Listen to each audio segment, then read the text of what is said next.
Welcome, everyone, to episode 20 of the Thundercrafts podcast, where we forge through the shitstorm that was WCW Thunder. I am your host and the source behind the force, Josh Kaiser. And joining me today, a man who was able to push himself away from the dessert table for 5 minutes, Kyle Hoagland. Just call me JoJo. What's going on, everybody? How are you doing, my friend? Not too bad, not too bad. 20 episodes. My God, who would have thought that when we graduated, with honors from college, that we told ourselves that we would one day host a podcast where we would talk about the first 20 episodes of WCW Thunder and then decide to keep going with it. Here we are, 20 episodes into Thunder 20 years after the show aired. And this is an era that we were watching back in the day. 20 years ago, we'd get on the school bus the next day and talk about how awesome that Thunder was. And here we are 20 years later talking about how shitty that Thunder was in reality. But hey, we were dumb 13-year-olds. What do we know, right? We were just a bunch of marks. Yeah, we were. That said, it is the 20th episode of Thunder. It is June 11th, 1998, Kyle. And boom, we're live from Buffalo, New York. There's no cold opening. There's no replays from Nitro or anything else. We're just going right into it like it's a classic opening.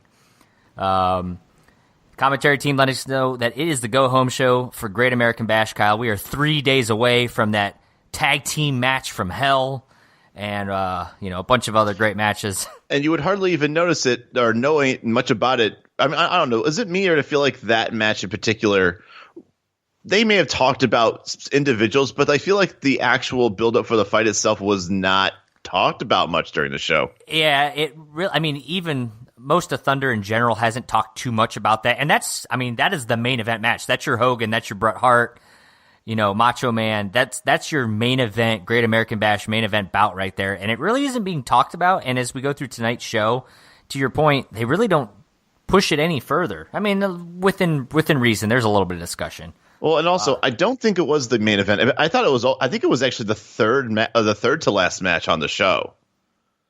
Was that one? I know Sting and Giant headline Great American Bash. They or at least they end the show. We might say, yeah, of course it's Hogan, but it's once again we're going through this period right now where like Hogan's not defending the title, he's just being in these like fluff tag matches with Piper. I mean, whoever closes it down, that is the main event they've been pushing, is that tag match followed by the Piper and Savage match that would follow it. So if Sting and Giant headline, I guess that's just to push that, but that's not what they're pushing is their main event. I mean, but that's their double main event, if you will. Those are the matches that they're headlining. But you wouldn't know it from tonight's card. Of course, the Pyros are setting off as they welcome us in, and they kind of pan away from the entrance, and we see quite a sight there at the entrance ramp. We've got the Disciple, the Giant, Miss Elizabeth, and then Bret Hart, Vincent, Eric Bischoff, all kind of sitting cool, relaxing. They got a limo right there and a bunch of prostitutes standing around them. Hey, come on. You can't just make assumptions like that. I will say one of those women looked like she could kick our ass, though. There was one there, I think the one next to Giant. She looked like she was a bodybuilder. Yeah, and I think she had the barbed wire, like the Goldberg tattoo on her arm. Did you notice that? I didn't notice that, but now that you say that, like I wonder if Goldberg then got it afterwards. Like he saw it and liked it, and then he got it on him. I haven't even noticed that Goldberg has a tattoo right now. I would assume he does. Yeah, I'm pretty sure he does. But so there they are. There's not much talked about with them. We go right to the commentary booth. Of course, it's Bobby, it's Lee, it's Tony, and they're letting us know that the best of 7 concludes tonight, Kyle. So as we thought, of course, this best of 7 did in fact go to 7 matches.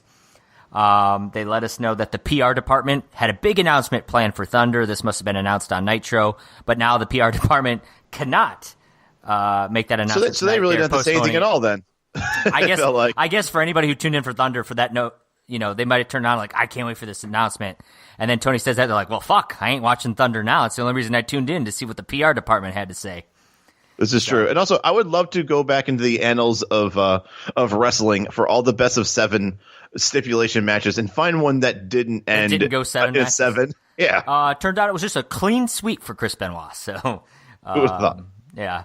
And they let us know that Dennis Rodman made it to Nitro, And that leads us into our first replay of the night, Kyle. It is the Wolfpack. They're talking, basically calling out DDP, saying, Thunder, we gave you kind of we had that tag match.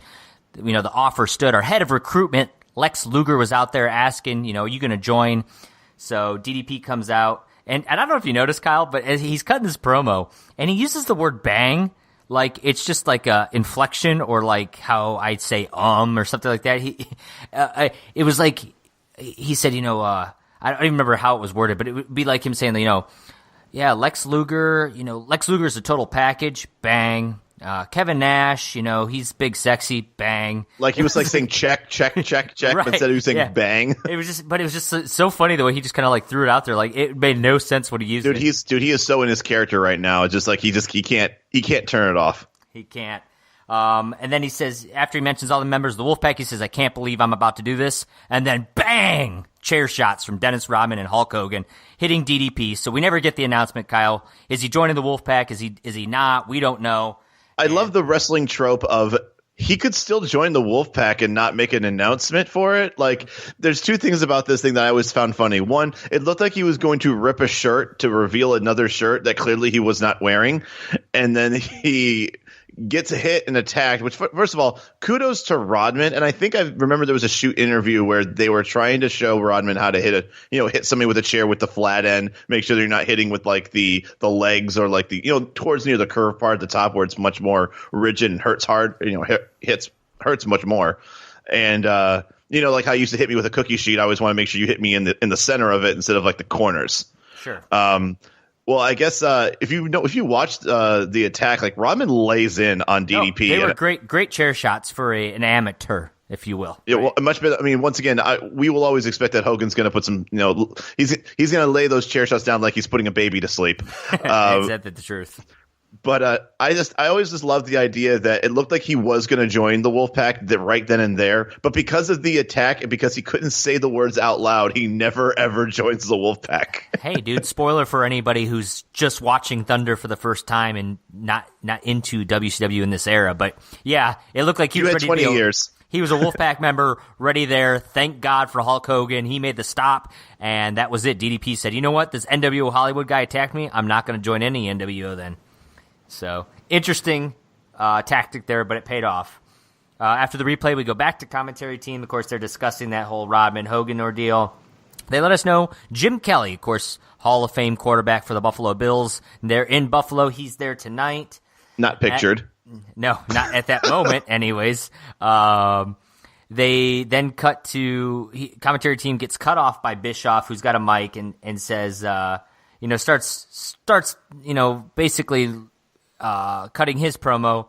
He lets us know that Miss Elizabeth, who Kyle, as you and I had last left her, was part of Wolfpack, the Red and Black, where she was, Macho Man's valet, whatever. And you could tell because she was wearing a red blouse under her, right, her and jacket. Now she's wearing white and black leather. Mm-hmm. And Bischoff says Liz is helping him reorganize the company. And by that, I think he means he's having the sexual relations with her. I think he says, if you know what I mean, I think 3 or 4 times during the show. And I just laugh because I'm like, that is probably the raunchiest that Bischoff will ever go. And right. It's just funny. He's such a white bread dude. The Giant's going to get on the microphone here now. And of course, he's talking about when he beats Sting and becomes tag team champions by himself. He'll have to pick his tag team partner. And he's going to pick that partner tonight. And he's picking the man who's got the greatest finisher in the world, the Armageddon. He's picking the Disciple as his tag partner. You and I both thought he almost said Brutus on TV, didn't he?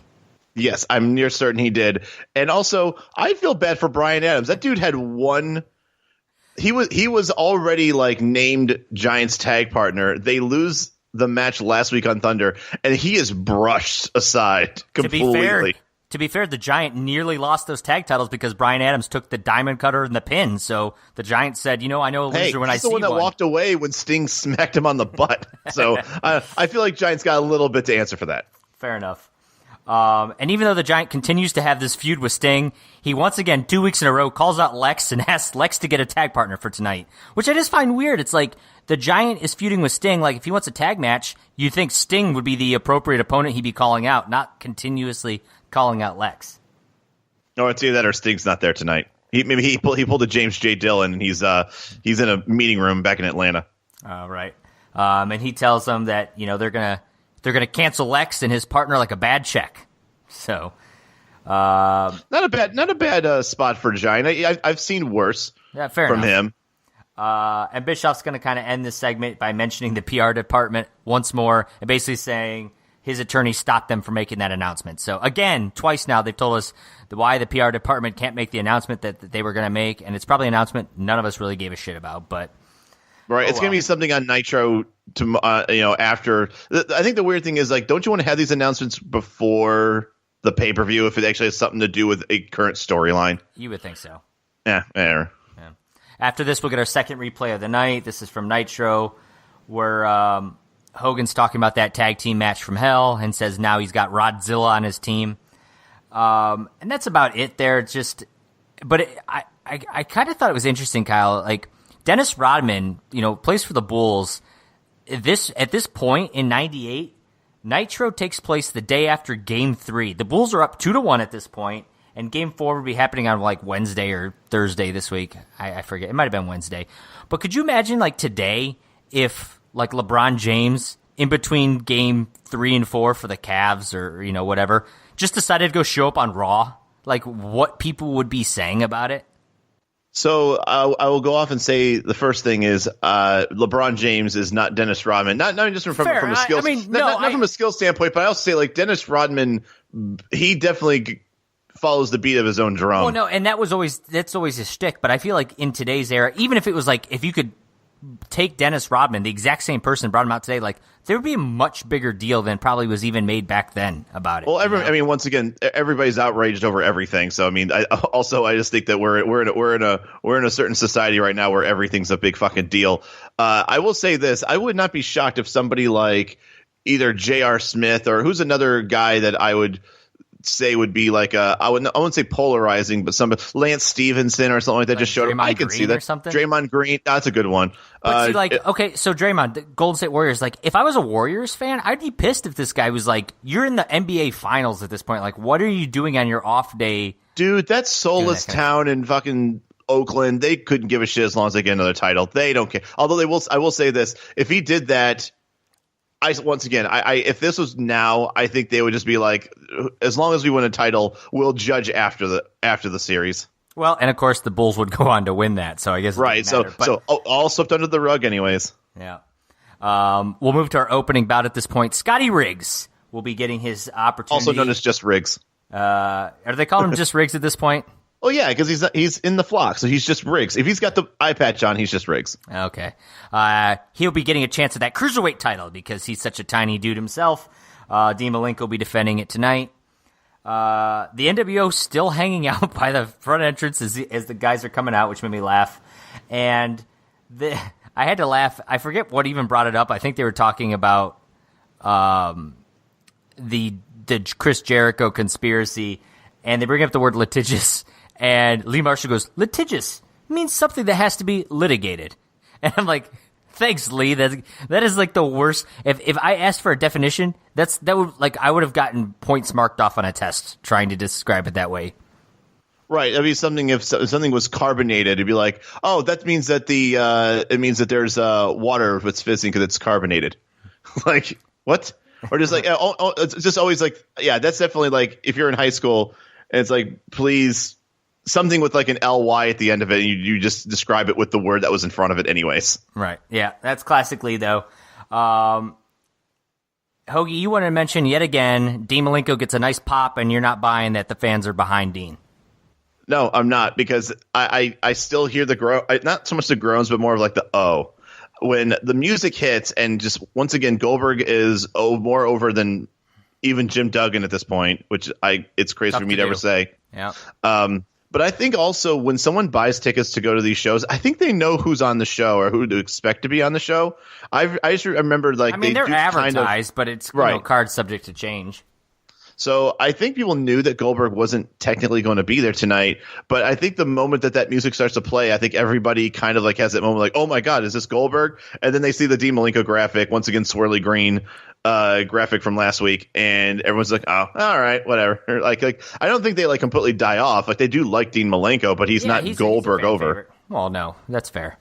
And also, before we move forward, I just want to say one more thing about this match, and I think you already made a mention of it. I had to look it up. Scotty Riggs is 248 pounds in 1998. He is what, almost 25 pounds higher than the requirement for a cruiserweight title match. Well, if Jericho was the champion, which I believe he is, let's do 24 and 3/4. He definitely would have had Scotty Riggs weigh himself before defending the title. But I totally agree. Dean, of course, Lee Marshall, yet again, lets us know that they call him the Iceman because he is stone cold. Get it? That's the other wrestler on that other television program. That we won't speak of, that we know nothing about. As for this match, not much to talk about. Eventually, Riggs is going to go to the top rope. Malenko's going to have to shake the ropes like way too much before Riggs decides to fall. And then he totally falls awkwardly. This is going to lead to the Texas Cloverleaf. Kind of looked like a nasty fall. I don't know whether that was exactly how he meant to fall off the ropes or not. I gave the match 2 stars, though. It was an okay, solid, like, opening match. I gave it 2 1/4. I actually think that Riggs brought it to Dean Malenko, probably because he's weighs a lot more than Dean Malenko. Is not a cruiserweight. But I thought the match was okay. But I think that's really it. I think it was just fine. Not a lot of high octane offense, and as far as what I think both of them could probably do. Not saying that they needed to, but I always feel like the one formula that WCW tries to do is start the show with a little bit of a bang. If I could take that word away from DDP for a second, but I think they played off each other okay. And I don't think that fall he had was a botch or a mistake. I think he fell in a way that he had to purposely land in a way that would show his knee, because he fell where he hit his knee on the turnbuckle.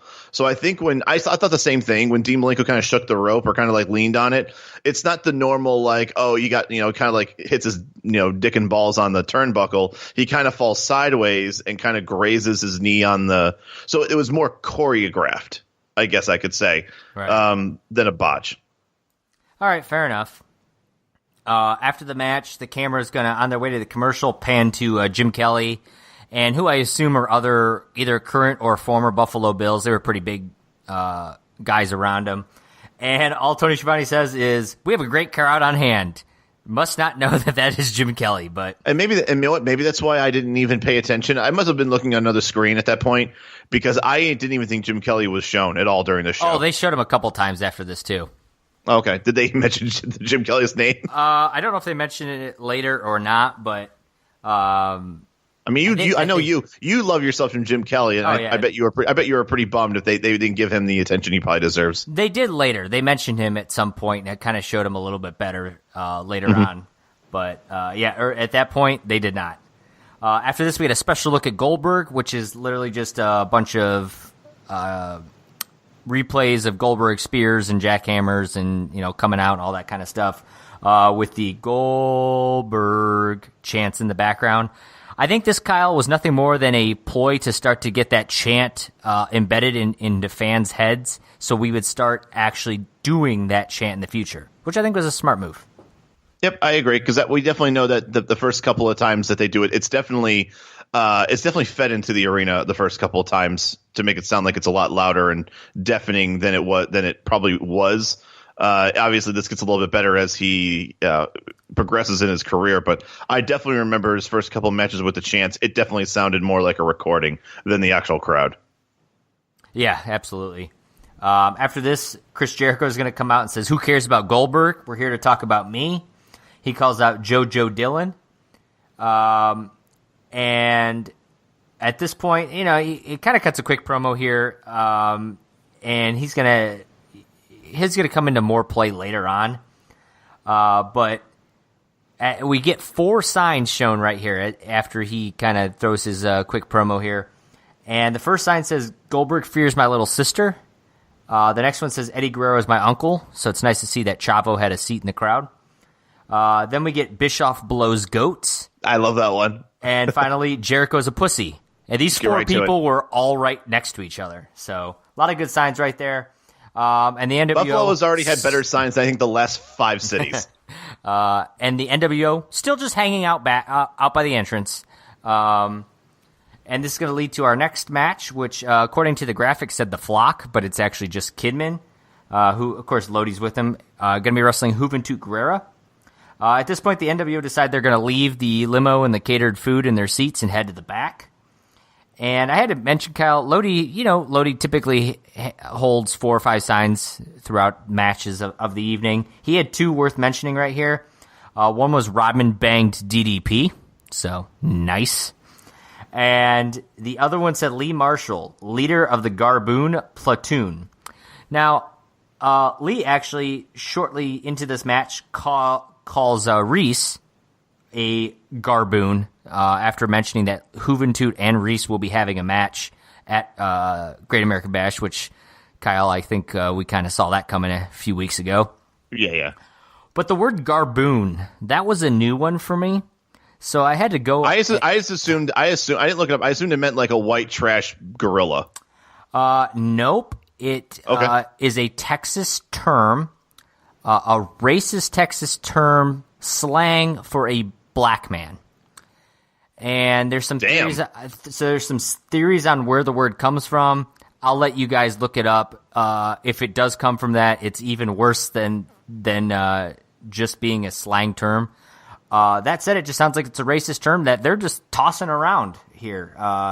And oddly enough, calling Reese and calling Lee the leader of it, the whole thing is just bizarre to me. But that said, not a pretty word. So did not age well here. It probably didn't age well at the time, but that's, I guess people just weren't familiar with it, so they kind of let it be like the. Well, if it took us 20 years and we still don't even know to this day what it meant, I couldn't even imagine if 98 anybody knew what that meant. Maybe people just thought they were like calling him a goon or something like that and kind of left it like that. And who knows, maybe in the late 90s, maybe it meant something else, and then now it's been updated to be a racist term. Who knows? Could be, but I'll take Lee's word for it that if he's using it, it can't be that bad. All right, fair enough. The match itself, you're going to get that cool spot where Kidman does the shooting star press off the apron to the outside.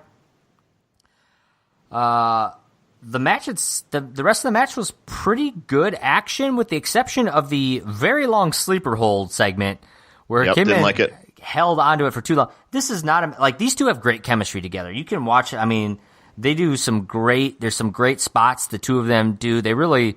They, on top of being high-flying action, they do a lot of, they do beat the shit out of each other, like tossing each other around and stuff. But the sleeper hold, the rest hold did not fit this match at all. They could have shortened the match and taken that off completely, and I would have rated it better. I agree with you there. At one point, Hoovie's going to kind of jump off the top rope and do like a spinning heel kick sort of move. And Tony Schiavone calls it like 100 different names, a plancha. He calls it, I forget, like two or three other terms that were not at all what it was. I was hoping he was going to call it a tope suicida just so I would laugh my ass off, but he did not. And yes, I think you and I both called him out that I think Tenay needed to be out here to call this match. Absolutely. Hoovie is, of course, going to use the Hoovie driver, the 450 splash. Obviously, his match with Reese coming up on Sunday. He's going to get the win here. I gave it 2 3/4 stars, even with the awkward, weird sleeper hold segment. I thought it was a great match, and like I said, I think these two have some great chemistry together. And surprised to find Hoovie win cleanly without a Reese interference or Flock interference for that matter. So I was impressed by that, and that's part of the reason why I gave it a higher grade. I gave it 2.5. I think this match without that slowdown was about 2 3/4. I think we've seen better matches with these two guys.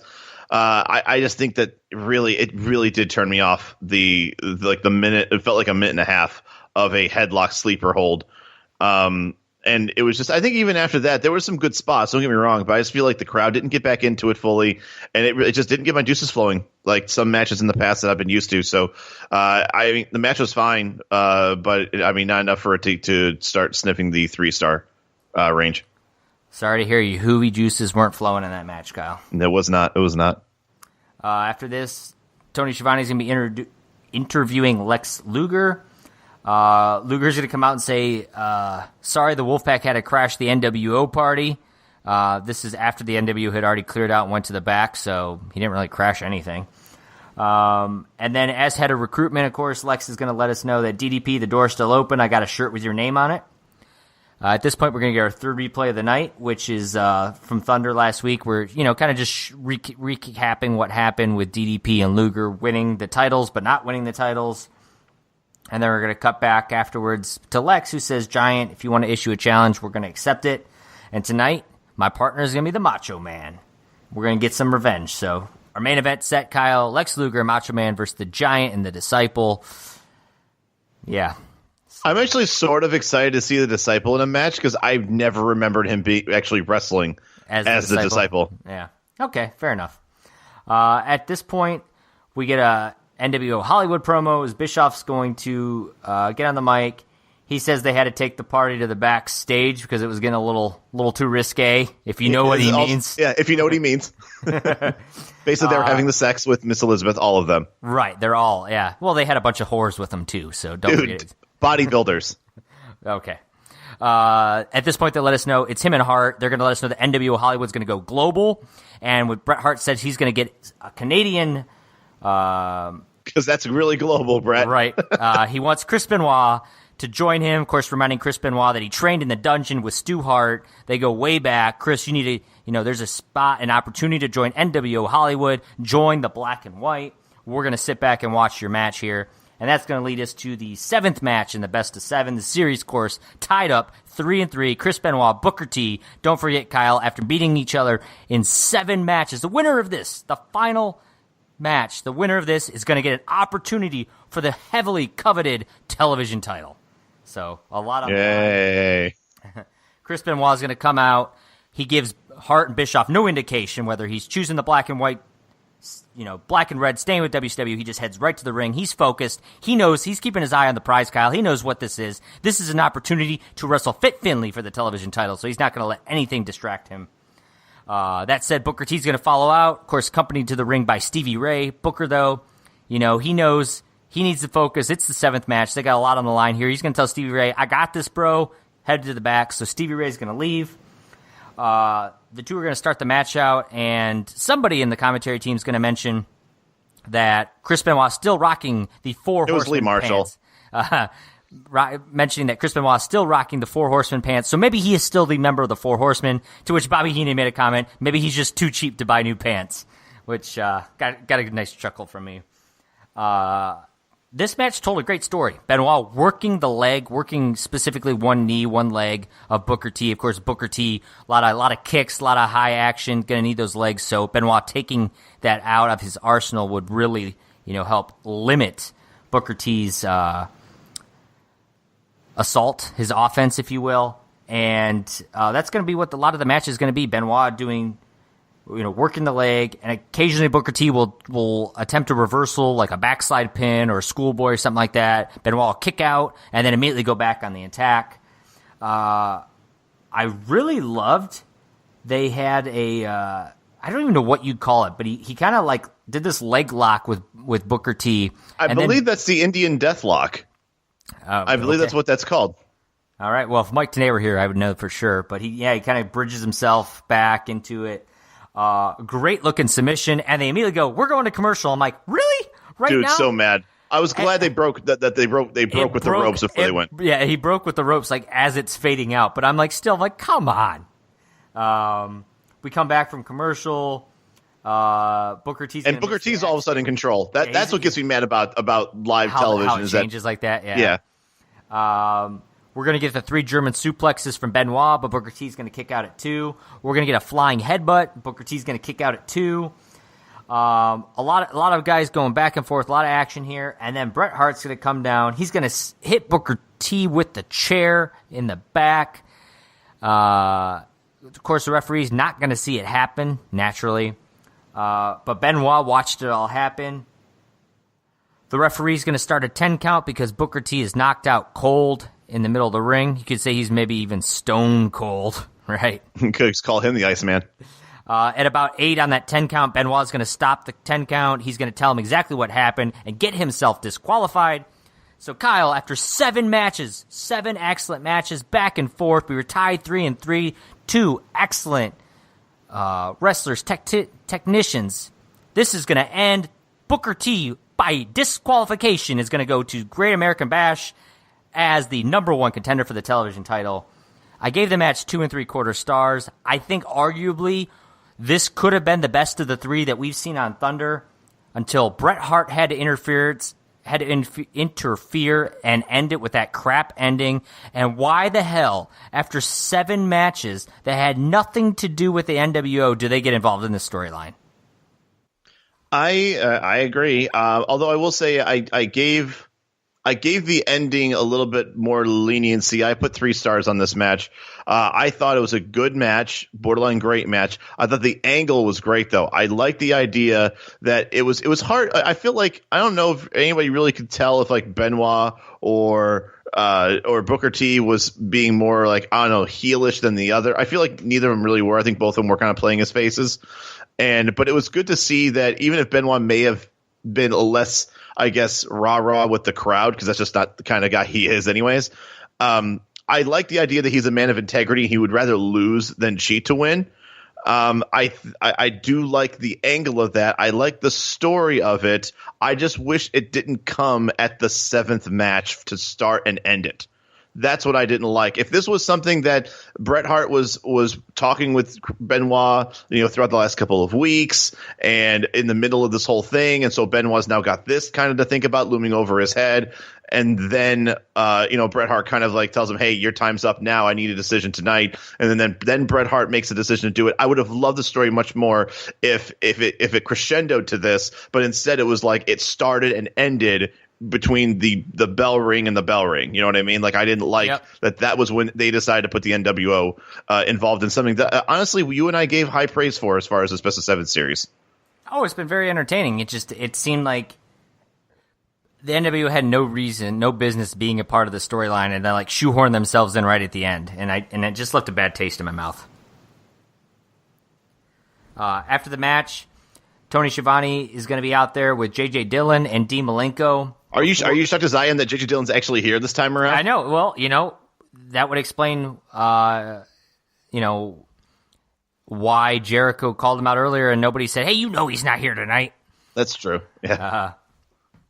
But J.J. Dillon says he needs to review the tape of the match that just happened because him and the committee are fucking worthless and couldn't just have actually physically watched what just happened.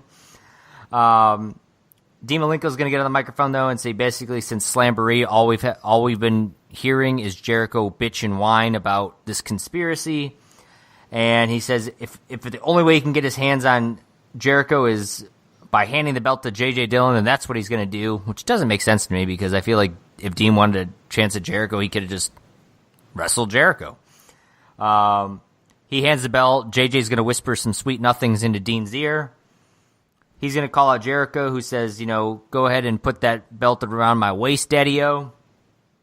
And JJ is going to come back and say, "You're not getting the title tonight. If you want it, you're going to have to fight Dean Malenko this Sunday at Great American Bash." So, much to the chagrin of Jericho, who's going to start crying and yelling and throwing a tantrum, which, of course, leads to Ted Irvine to come out. Some old man meandering down the rampway. Of course, that's Chris Jericho's dad. Thankfully, commentary lets you know because it's not like, it's not somebody you would know if you're only a wrestling fan. Of course, Ted Irvine, famous hockey player, and he's gonna get on the microphone and say, I came here to watch you wrestle, and instead I see you whine. He tells Chris that he needs to shut up, and that he being Ted had never backed down. And starts going down memory lane, mentioning a bunch of Hall of Fame or previous NHL superstars that he played hockey with. And then tells Chris that basically you aren't a true champ until you defeat Dean Malenko, so you got to earn it like a man. So that's your promo, Kyle. He must have saw that. He must have saw that sign that they were holding about Jericho being a pussy, and he's like, "You know what? I'm gonna fucking nip this in the bud right now." Maybe he was the one holding that sign. It could have been him holding the sign. Who knows? Which would make a lot of sense because Chris Jericho is friends with the Guerrero family, so maybe Ted and Chavo are in the crowd. So Chavo's got the Eddie Guerrero is my uncle sign, and Ted's got the Jericho's a pussy sign, which leaves the Goldberg Fears My Little Sister. Who has a little sister? I was going to say, who in that group? I don't know if anyone in that group has a little sister. I mean, if we're going to go, maybe it's David Flair. He was in the crowd, and he was talking about that Goldberg fears Charlotte Flair. Well, hey, I'm grasping at straws here, but that would be his half sister. But fair enough. Still, little sister. And then Bischoff blows goats. Could have been anyone. Could have been a goat for all we know. It's true. So after that, we are going to get another replay. This is the DDP getting hit by chairs that we saw earlier in the night. They're going to show us again, but this time it's narrated by Mike Tenay. So whole new aspect on things. And then we'll get our fifth sign of the night, Kyle. The crowd letting us know the Ultimate Warrior is coming. So thank you again. Damn dirt sheets. Following that, we'll get our next match of the night. It's a barn burner if I ever saw one. It's a match we never knew we wanted. Conan versus Scott Putski. So Conan's going to come in the ring. He's going to throw his head onto David Penzer's head. He's going to hype his own matchup by running around, getting the crowd fired up. He's going to offer some technical holds and quickly win this match, but not quick enough with the 187, of course, that Cradle DDT, and the worst submission in the history of submissions with the Tequila Sunrise. I gave the match a star and 3/4. I thought it was a boring match, and I thought the execution in this match was incredibly slow and awkward throughout. I agree. This actually might be the lowest rated match I gave so far. I mean, I have to go back and look at the other 19 episodes, but I gave it 1 star. Holy shit, this match needed some choreography because these guys did not click at all. Like, they did not have any chemistry whatsoever. I hate it when someone jumps to the top rope only to jump standing upright. Like, what were you trying to do at the top rope? I can't stand. It's up there with referee blunders that can easily be stopped. Once again, like, the only thing that could happen if you jump straight up is you're going to take a boot to the jaw.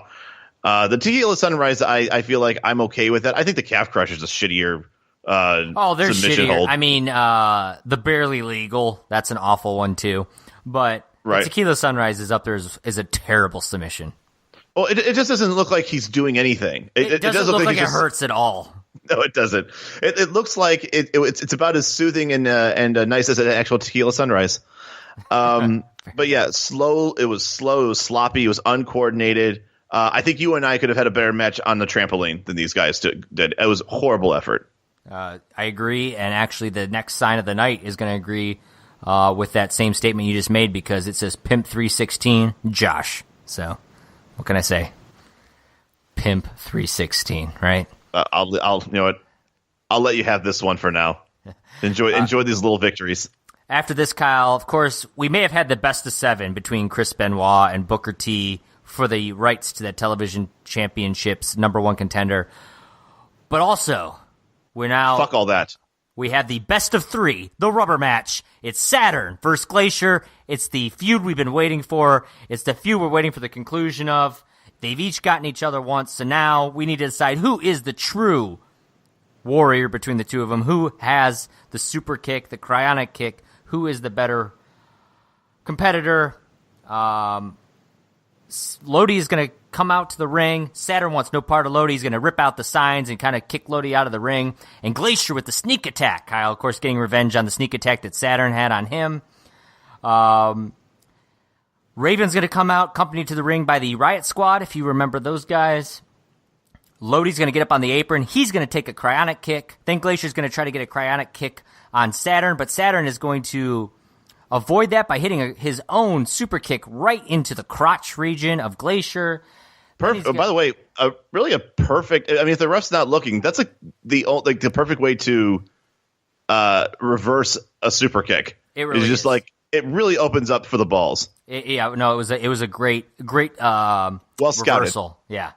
Yeah, and one person knows how to do the kick to another. They know the weaknesses are. So Saturn, ever the savvy vet, kicks him in the balls. Death Valley Driver. There's your 3 count. This was 2 stars and ends the saga that was Saturn versus Glacier. I give a 1 3/4. No issue really with the match. Kind of quicker than I would have thought the rubber match would have been. If they're going to talk about how this is a rubber match, I would have appreciated a better match. instead of a kick to the dick and a DVD afterwards. I didn't like that Saturn had to cheat to beat Glacier, since I feel like he's been easily beating Glacier cleanly in the past. I just didn't. I felt like there was no need for the low blow spot, but I also understand that Saturn's not exactly the baby face of all baby faces, so I get it. But Saturn's never really had to resort to that kind of shit to win matches. Yeah, fair enough. Of course, after the match, Raven's going to say, "Yeah, that's cool and all that you beat Glacier, but what about me?" He's going to then tell Canyon to step out of the shadows and let Raven set you free. He's going to call the Riot Squad embarrassing and then proceeds to fire all of them right then and there. By assaulting them. Yeah, him and Saturn are going to start assaulting him. And then, of course, the tallest one, who they didn't assault first, is going to drop a flatliner on Raven. Oh, my God, Kyle, it's Canyon yet again getting the upper hand on Raven. He's going to run into the crowd, and he's accompanied through the crowd by some guy who I had to pause and rewind 3 times before I realized it's just some happy fucking dude. fan. I did exactly the same thing. At first, I was like, "Holy shit, is this like the Booty Man? Like, was this like the Booty Man from 5 years ago?" I'm like, it kind of looked like Joe Dirt. I couldn't tell who it was. Yeah, it was some guy in like funny. A Stone Cold vest. Yeah, it was bizarre, but yeah, I was just a fan. So that's your segment. Then the star of our show, JJ Dillon, shows up again. He's going to be interviewed with Tony here. He says he reviewed the tape, and he's going to call up Booker T. And he says him and Booker T agreed that it's a shame to end the best of 7 like this, which I think we're all in agreement on. He calls out Booker T. Booker T's going to come out with Stevie Ray, and he's going to say that Benoit is the best wrestler he's ever stepped in the ring with, which is kind of a low blow with your brother standing right there. It's like, damn, bro, dude, I am right here, and you're literally telling me that there's this other guy that's better.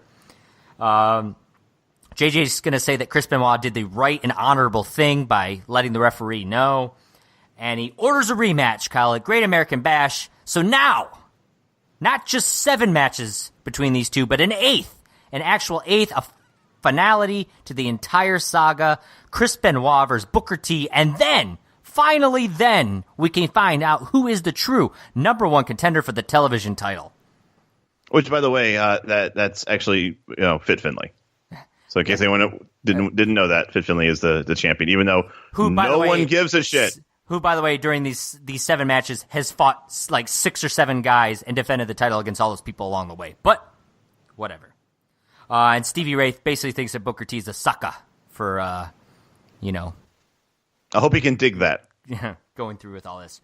After that, Eric Bischoff is going to come out with Miss Elizabeth. And Eric lets Randy Savage know that they're in Niagara Falls, not Viagra Falls, if you know what he means. If you know what he means. By the way, I'm pretty sure Heenan already did that joke during the beginning of the show. Yes, he did. I noticed that as well. And what I also find funny is Eric Bischoff is now a proud spokesman for Blue Chew, which is basically another version of erectile dysfunction drugs. So I just kind of laughed at that segment. At this point, Miss Elizabeth's going to get on the microphone and go through her rehearsed, choreographed script, where she says, "I've got your checkbook," to Savage. This sounds a lot like the same one that you and I remember from '95. Yeah. Miss Elizabeth, loved the woman to death, but when she cuts a promo, you can tell that she's basically just memorized it, like she's trying to remember all the words off the top of her head. And she ends up by saying, "Eric is the real macho man." So all the typical lines you're going to say when you're dissing Randy Savage. She did the exact same thing with Ric Flair. She called him the Macho Man. Like, duh. Yeah. Absolutely. 3 years. I know we would have forgotten, but the fact that we literally did a podcast about that particular episode months ago, it's still fresh in our heads. Yeah, you're right. At this point, the commentary team, of course, is going to discuss Savage and Piper and how they're not getting along, and they're supposed to be tagging with each other later this week. And at that point, we're going to get our 5th replay of the night. Of course, this is from Nitro, where Savage and Piper are kind of just talking shit to each other. Savage says he's ready to do it in Murder City, which I thought was kind of a rough nickname. That's okay. Philly probably appreciated it. That's when Hogan lets us know that, Liz is with the NWO Hollywood now, and Savage basically says he was over her a long time ago. This promo would have been great to see prior to Miss Elizabeth cutting the promo, basically in response to all of this. he said he might be over her a long time ago, but he never got over Hogan, and then says, Piper, I've never got over you. So Savage attacks Piper. That is his tag team partner, Kyle. Total chaos.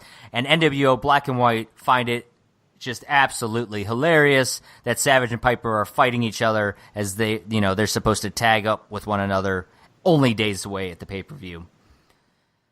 And then that leads us to our main event. Giant and about 3 minutes left in the show. And the Disciple versus Lex Luger and Macho Man Randy Savage. And just to your point, last week we had almost, 12, 15 minutes before the show was over when they all came out. 2 minutes. 2 minutes left in this one.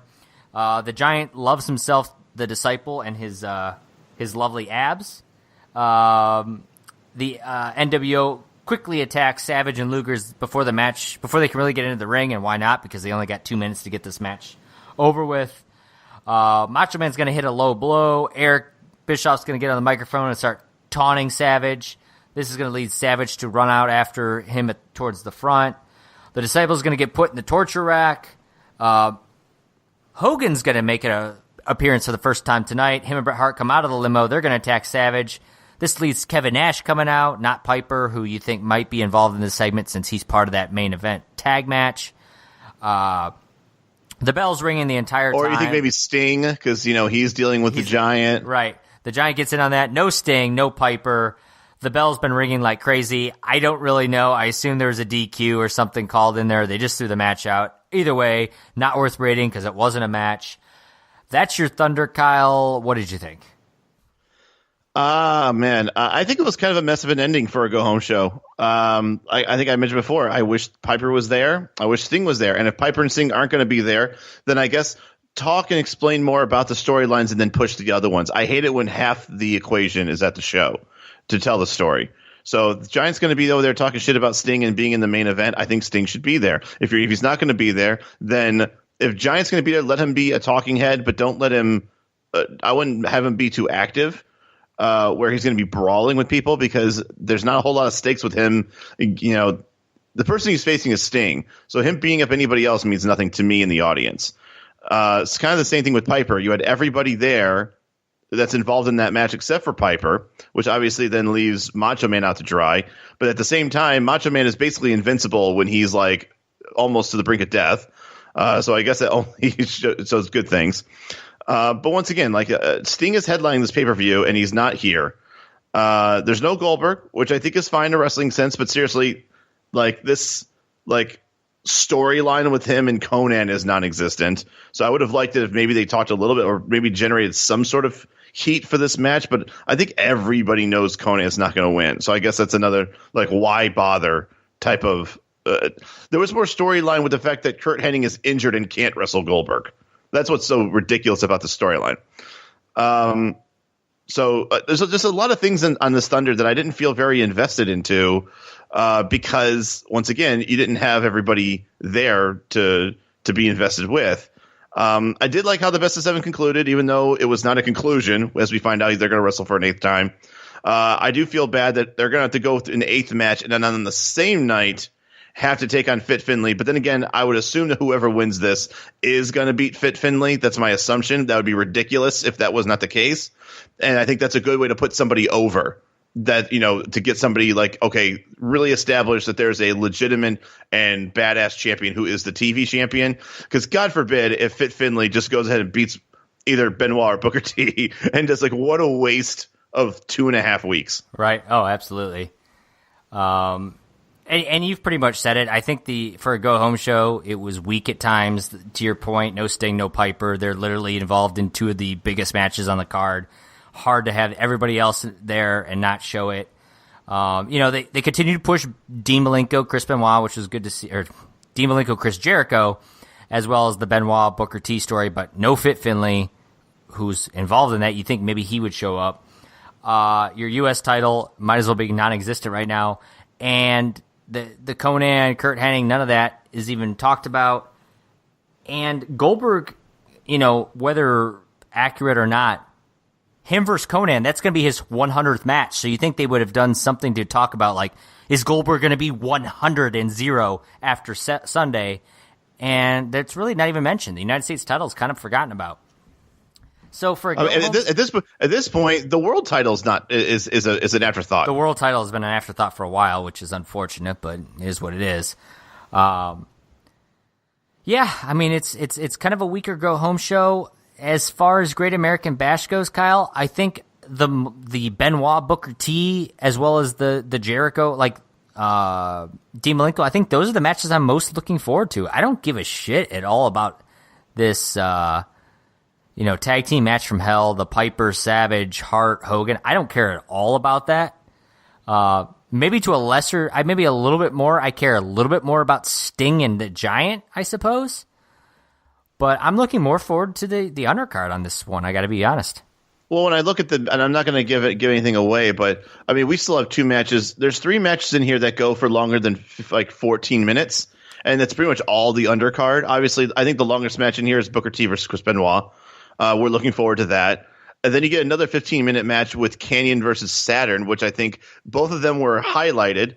Right. But Kanyon really didn't go after Saturn. He's been going after Raven. Then you've got an almost 14-minute match with Jericho and Malenko.